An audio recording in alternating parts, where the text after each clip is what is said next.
We are destroying the planet very quickly with no credible plans in place to turn that around. And we're the first generation to feel the impact of climate change, but we're the last generation that can do anything about it before it's too late.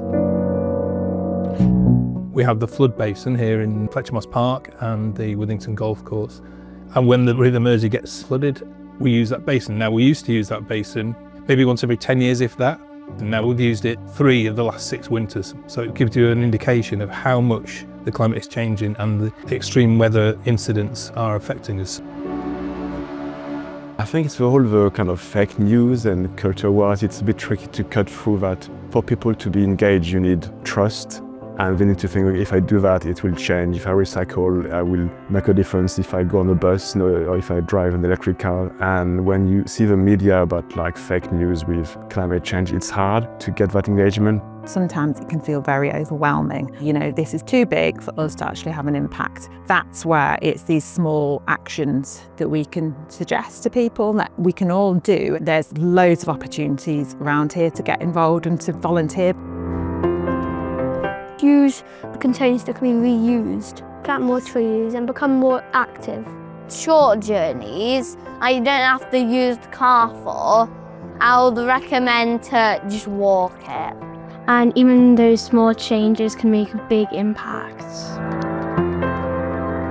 You need to think about what is going to work best for you and is going to make the most impact based on your own personal lifestyle. And don't underestimate your own influence. Those conversations that you have over dinner parties, those chats you have with friends in the pub, those behaviour changes that you make that people see you doing, they are influencing people all the time. What bank do you use? Which companies put money into oil and coal, etc.?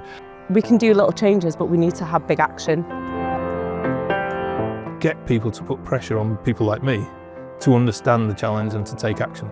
All MPs, the thing they take most note of is what's in their inbox. If you can mobilise local people to do that, then that's a really important part of what we need to do.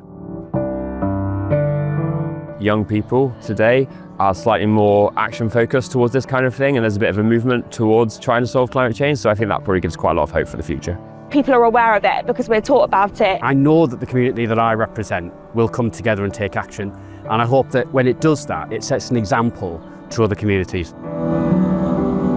I love having that chance to work with people who care about climate change too and who want to do something to make a difference. It's really motivating, and just by being in that kind of community, it attracts all of the other people who maybe want to do something too but don't know where to start.